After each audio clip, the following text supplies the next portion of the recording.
नमस्कार। News click के daily roundup में आपका स्वागत है। आइए नजरें डालते हैं आज की कुछ हेडलाइंस पर। प्रशांत भूषण को 10 सितंबर को सुनाई जाएगी सजा। कांग्रेस का नेतृत्व संकट में। प्रशांत भूषण की कोर्ट की अवमानना मामले में आज सर्वोच्च न्यायालय में आगे की सुनवाई हुई।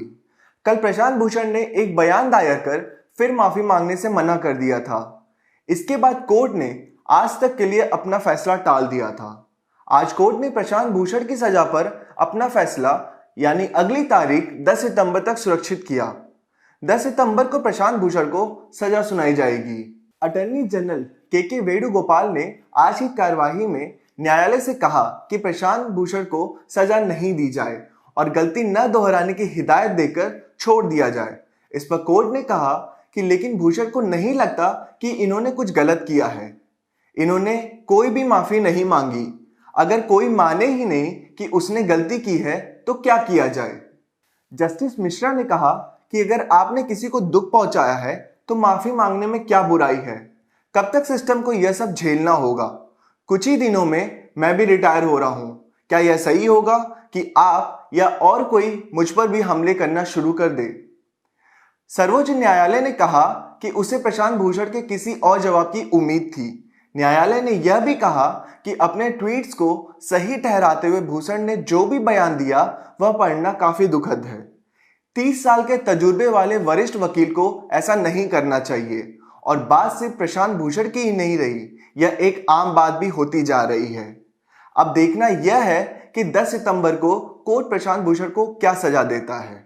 देश की ग्रैंड ओल्ड पार्टी कही जाने वाली कांग्रेस आजकल अपने राष्ट्रीय अध्यक्ष पद को लेकर काफी अंदरूनी असमंजस से गुजर रही है। पिछले कुछ सालों से ये लगातार राजनीति रूप से कमजोर होती नजर आ रही है। हाल ही में राजस्थान सरकार से जुड़े संकट ने एक बार फिर यह जग जाहिर कर दिया कि पार्टी में कोई अंदरूनी परेशानियां हैं। कल दिल्ली में कांग्रेस वर्किंग कमेटी में फैसला लिया गया कि फिलहाल सोनिया गांधी पार्टी अध्यक्ष पर बनी रहेंगी। आइए देखते हैं कि वरिष्ठ पत्रकार उर्मिलेश का कांग्रेस के इस अंदरूनी संकट पर क्या कहना है। देखिए, असल में कांग्रेस पार्टी का जो असल संकट है उसकी तरफ कांग्रेस के नेताओं का ध्यान कम है। कांग्रेस पार्टी कई बार इस भ्रम में रहती है कि ये वो कांग्रेस पार्टी है जो आजादी की लड़ाई में देश की अगुवाई कर रही थी।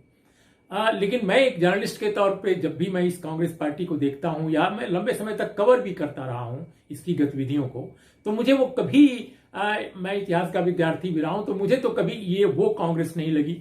कांग्रेस पार्टी मिसेज गांधी के दौरान ही, श्रीमती इंदिरा गांधी की बात मैं कर रहा हूं, उन्हीं के दौरान कांग्रेस पार्टी काफी बदल चुकी थी और आजादी के बाद इसको बदलना ही था। इसमें तो कोई दो राय नहीं है, क्योंकि आजादी की लड़ाई के समय वो अम्ब्रेला एक्ट था, एक विशाल विराट मंच थी जिसमें तरह तरह की धाराएं थी, तरह तरह के लोग थे और एक लेवल पर डेमोक्रेसी थी, आपस में बातचीत की, फैसला क्या लिया जाए। किसी कांग्रेस पार्टी के अधिवेशन में कभी कुछ होता था, कभी कुछ होता था। तो आज की कांग्रेस पार्टी कुल मिलाकर एक परिवार केंद्रित पार्टी है। इसको स्वीकार करने में मुझे नहीं लगता कि किसी को भ्रम होना चाहिए। लेकिन दूसरी एक कहानी यह है कि कांग्रेस पार्टी में जो एक वैचारिकता है, राहुल गांधी कांग्रेस पार्टी में निश्चित रूप से एक वैचारिकता लाना चाहते हैं, ये बात मैं मानता हूं। वो अन्य नेताओं के मुकाबले दूसरी पार्टी के भी, बीजेपी या समाजवादी पार्टी या बीएसपी, इस तरह की पार्टियों के नेताओं के मुकाबले वो काफी इन दिनों पढ़ाई लिखाई भी उन्होंने की है, इतिहास समझने की कोशिश की है। लेकिन उनकी सबसे बड़ी विडंबना है कि उनके पास जमीनी काम का अनुभव नहीं है।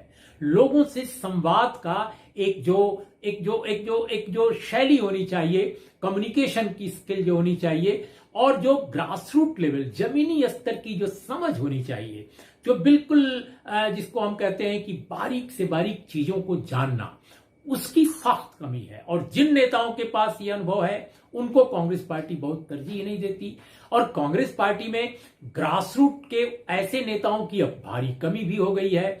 तो कांग्रेस में जो चाटुकारिता की एक प्रवृत्ति रही है, लूट खसोट की, सत्ता का दुरुपयोग उपयोग करने की अपने निजी फायदे में, इसकी वजह से कांग्रेस पार्टी को काफी हद तक मैं समझता हूं कि उसको पार्टी बने ही नहीं रहने दिया गया है। एक विशाल जमावड़ा है जिसमें कुछ अच्छे लोग भी हैं। तो ये कांग्रेस की असल समस्या है। तो 23 नेताओं की जो चिट्ठी आई, बहुत सारे लोगों ने समझा उसको पढ़कर कि एक बड़ा ही नैतिकतावादी आवाज है। ज्यादातर वे लोग हैं जिनका जनता से भी कोई बहुत ताल्लुकात नहीं है और बहुत ज्यादा जिनकी एक यूं मैं कहूंगा कि जिनकी वैचारिकता भी उस तरह की नहीं है।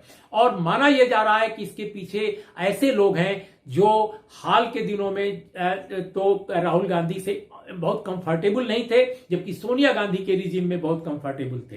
तो ये नई पीढ़ी जब से आई है कांग्रेस में परिवार की पार्टी में, तब से इन लोगों की थोड़ी सी जो एक बेचैनी है वो बढ़ी है, जिसका रिफ्लेक्शन वो चिट्ठी है। लेकिन अंत में मेरा ये कहना है कि कांग्रेस को अगर सचमुच उसको री इन्वेंट करना है, फिर से उसको खड़ा करना है, तो उसको वैचारिकता अपनी तलाशनी होगी जो उसके अंदर नहीं है। विचारहीन पार्टी के रूप में तब्दील हो गई है कांग्रेस पार्टी, जिसके पास कोई आदर्श नहीं है, कोई एजेंडा नहीं है। तो बीजेपी से मुकाबले के लिए आपको संगठन चाहिए, आपके पास विचार चाहिए। आपके पास संगठन भी नहीं है, विचार भी नहीं है। ये असल संकट है कांग्रेस पार्टी का। आज के डेली राउंडअप में बस इतना ही।